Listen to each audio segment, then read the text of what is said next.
स्वागत है। जैसा कि आप लोगों को पता है कि 14 फरवरी को रिलीज हो रहा है खेसारी लाल यादव के फिल्म संघर्ष 2 का टीजर, और इस फिल्म को लेकर पूरी टीम बहुत ही ज़्यादा एक्साइटेड है।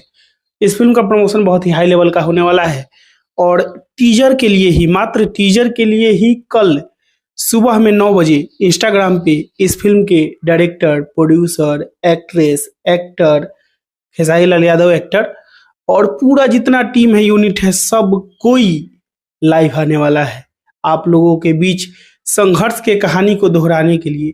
जी हाँ दोस्तों, इसके बारे में खेसारी लाल यादव ने खुद अपने फेसबुक के माध्यम से जानकारी दी है। आप लोग देख सकते हैं कि कल मिला तनी 9 बजे संघर्ष के कहानी के दोहराए और पूरा टीम आ रहा है कल लाइव। कल आप लोग जुड़िएगा इंस्टाग्राम पर 9 बजे और बहुत ही मज़ा आने वाला है। 14 फरवरी को टीजर आ रहा है। इस फिल्म को बहुत ही हाई लेवल पे बनाया गया है और इस फिल्म के प्रति बहुत ही ज़्यादा एक्साइटमेंट भी है। बाकी अभी के लिए इस वीडियो में इतना ही।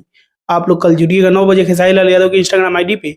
बाकी मैं मिलूंगा आप लोगों से एक नए वीडियो में, तब तक के लिए जय हिंद, जय भोजपुरी।